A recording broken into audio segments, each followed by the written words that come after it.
کئی لوگ تھے جنہوں نے حضور کو دیکھ کے اسلام قبول کیا. یوسف علیہ السلام کو دیکھنے والی پری زادیوں نے اپنی انگلیاں کاٹ لی.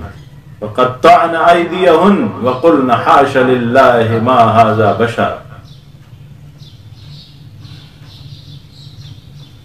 تو جب ایک حصہ حسن اب بھی کائنات میں وہی ایک حصہ حسن پھیلا ہوا ہے جس کی تلاش میں منچلے نوجوان پھرتے ہیں، اور ان کی توجہ 99 حصے حسن کی طرف نہیں ہے جو اللہ جل شانہ دکھائیں گے. وہی ایک حصہ حسن جو ہے 100 میں سے، وہی ظاہر ہے حوروں میں بھی وہی تقسیم ہوا ہے، ساری مخلوقات میں تقسیم ہوا ہے تو حوروں میں بھی تقسیم ہوا ہے. ایک روایت میں ملتا ہے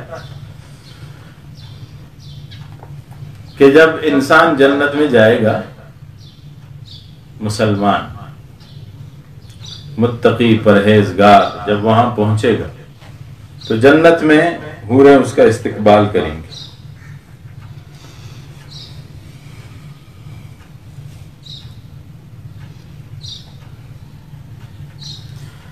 اور اسے لے جایا جائے گا جنت کے اندر، دبیس قالینیں بچھی ہوئی ہوں گی، خوبصورت پردے لگے ہوئے ہوں گے، خوشبوئیں بکھری ہوئی ہوں گی، فرشتے آس پاس کے ماحول میں اس کے عزت و وقار کو بڑھا رہے ہوں گے. اسے لے جایا جائے گا اپنے محل اور اپنے مکان کی طرف. رستے میں اور حوریں بیٹھی ہوں گی، وہ اس کا انتظار کر رہی ہوں گی. ایک تخت لگا ہوا ہوگا، اس تخت کے اوپر ایک حور بیٹھی ہوئی ہوگی.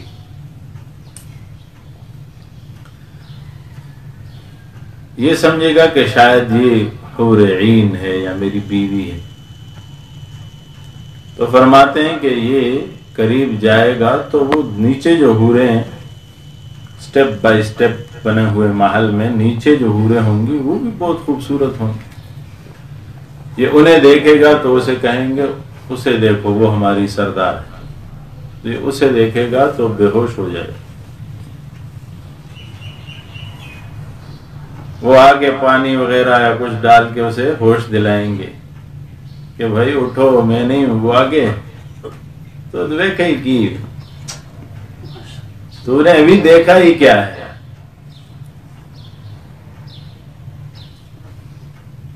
ابتدائے عشق ہے روتا ہے کیا، آگے آگے دیکھیے ہوتا ہے کیا.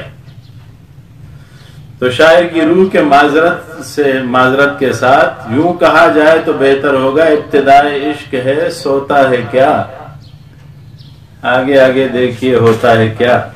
بے ہوش ابھی سے ہو رہے، ابھی تو دیکھا ہی نہیں ہے. چلتے جائیں گے، اسے لے جائیں گے ایک محل. حدیث پاک میں آتا ہے کہ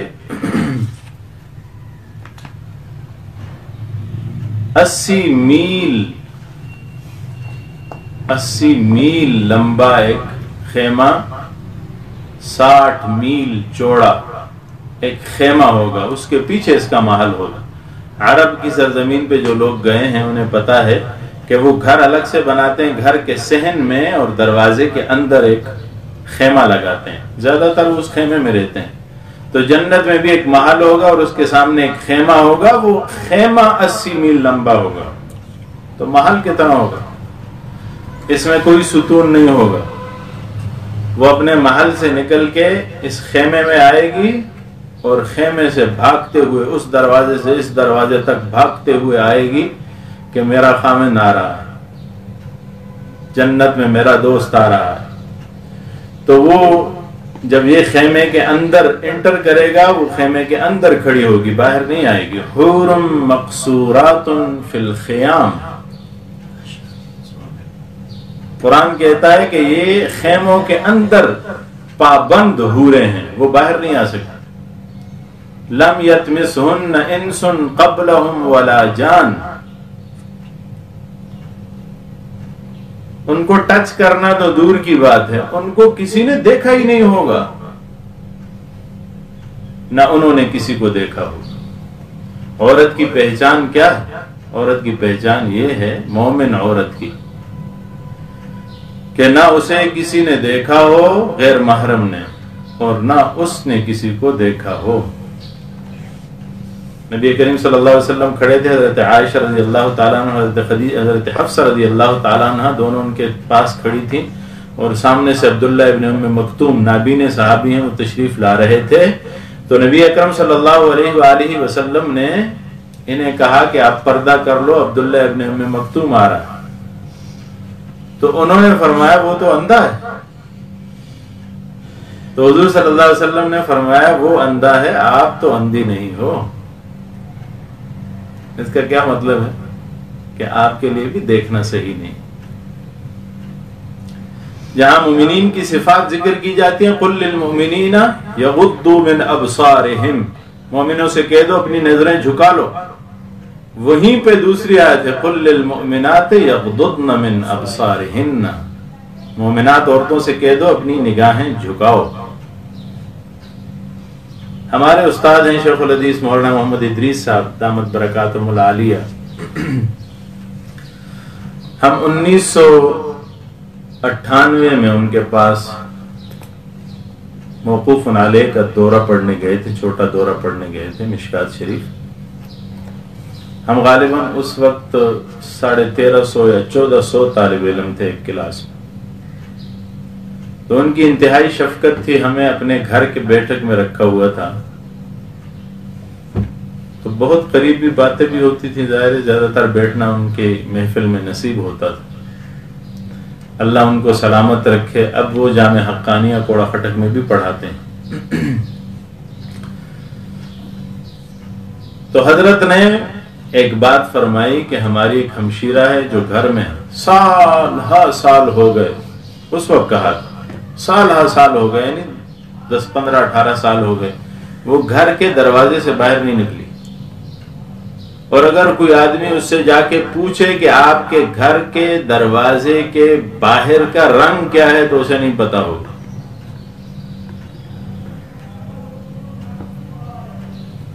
بجائے اس کے کہ ہم استفسار کرتے کہ حضرت آدمی بیمار بھی ہوتا ہے، علاج کے لیے آخر جانا پڑ جاتا ہے، انہوں نے خود ہی وضاحت کی کہ جب وہ بیمار ہوتی ہے تو ہمیں کہتی ہے ڈاکٹر کو بلا لاؤ، میں نے باہر نہیں جانا، اور وہ اس آیت پہ عمل کرتی ہے وَقَرْنَ فِي بُيُوتِكُنَّ، قرآن کا حکم ہے، اللہ کا حکم ہے عورتوں کو کہ اپنے گھروں میں بیٹھی رہو، وَلَا تَبَرَّجْنَ تَبَرُّجَ الْجَاهِلِيَّةِ الْأُولَى۔ باہر کیف یہ تقوی کا اعلیٰ معیار ہے، فتویٰ اس پہ گرچہ نہیں ہے لیکن تقوی کا بلند معیار ہے۔ میں عرض یہ کر رہا تھا کہ یہ جب اس حور عین کو دیکھے گا تو یہ اسے دیکھتے ہی پھر بے ہوش ہو جائے گا، ویسے اپنے جھولی میں لے گی، بیٹھے گی اور اسے ہوش دلائے گی، اور یہ جب ہوش میں آئے گا تو دیکھے گا کہ اس کا چہرہ اس کے چہرے پہ جھکا ہوا ہے، پھر بے ہوش ہو جائے گا۔ عزیزان محترم، اس حور کو اللہ نے پیدا کیا، اور یہ اس حسن کا ایک حصہ ہے جو ساری کائنات پہ تقسیم ہو چکا ہے۔ 99 حصے حسن اللہ کا ہے۔ تو تابعداری اگر قدرت کی وجہ سے ہے تو سب سے بڑا قادر وہ ہے، تابعداری اگر احسان کی وجہ سے ہے تو سب سے بڑا محسن وہ ہے، تابعداری اگر حسن کی وجہ سے ہے تو سب سے بڑا حسن، عظیم حسن اسی کا ہے۔ لہذا تابعداری اللہ کی ہونی چاہیے، اور اللہ کی تابعداری کیسی ہوگی؟ اللہ کی مرضیات کو جاننا ہوگا، اللہ جن باتوں سے ناراض ہوتا ہے اس سے منع ہونا ہوگا۔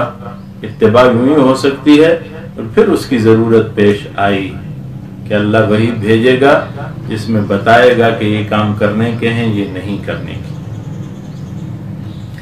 ایک اور دلیل ہے دلیل نفسیاتی۔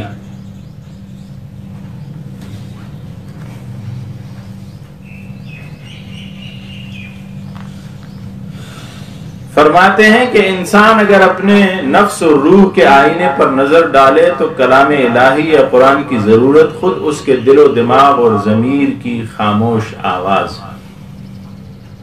ایک سلیم الفطرہ انسان خواہ افریقہ میں ہو، آزاد قبائل میں ہو، پہاڑوں میں ہو، ریگستانوں میں ہو، جب وہ کسی برائی کا ارتکاب کرتا ہے، خواہ بدفعلی کرے، قتل کرے، کوئی بھی چھوٹا بڑا گناہ کرے، تو اس کا دماغ اور ضمیر اس کے جرم کے ارتکاب سے متاثر ہوتا ہے، اسے خود اس بات کا احساس ہوتا ہے، اپنے نفس میں وہ انقباض کو خود محسوس کرتا ہے،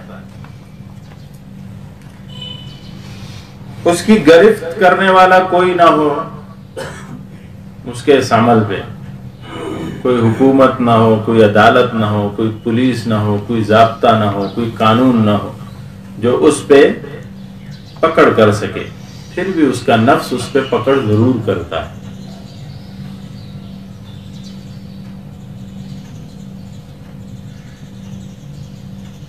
اب سوال یہ ہے کہ اس کے نفس کا جو یہ پکڑ ہے، یہ انقباض، اس کا سبب کیا ہے؟ اگر کہا جائے کہ یہ تاثر اس وجہ سے کہ اس نے جرم کیا، یعنی قانون کو توڑا، تو مفروض صورت میں تو کوئی انسانی قانون ہے ہی نہیں، تو نہ کوئی سزا کا اندیشہ ہے، تو پھر یہ تاثر کیوں پیدا ہو؟ شمس الحق افغانی رحمۃ اللہ علیہ فرماتے ہیں ظاہر ہے کہ چاہے غیر شعوری طور پر ہی صحیح، لیکن مذکورہ جرم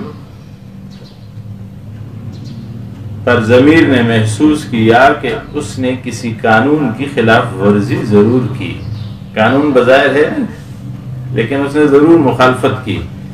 اگر وہاں انسانی قانون ناپید ہے تو پھر ایک حقیقی اور الہی ضابطہ انسانی اعمال کے متعلق ضرور موجود ہے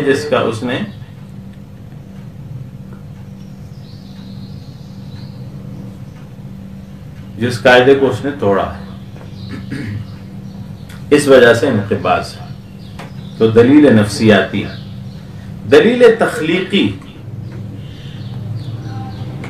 یعنی عالم میں، یعنی اللہ جل شانہ کے ما سوا جو کچھ ہم نے پڑھا، عالم کی تعریف کل ما سوا اللہ، اللہ کے ما سوا جو کچھ ہے اسے عالم کہتے ہیں۔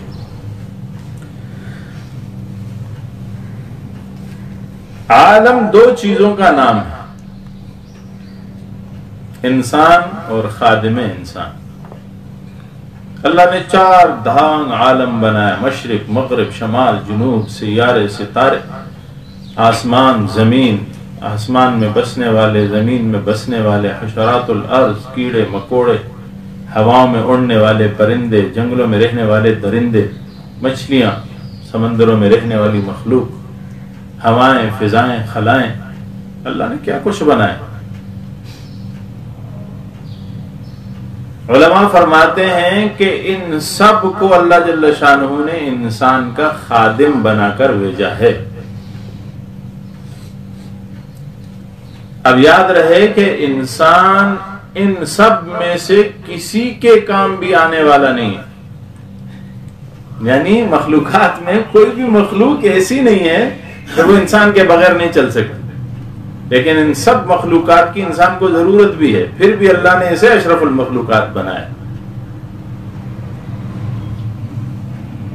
سورج اپنے چڑھنے میں، اترنے میں، روشنی دینے میں انسان کا محتاج نہیں ہے، لیکن انسان سورج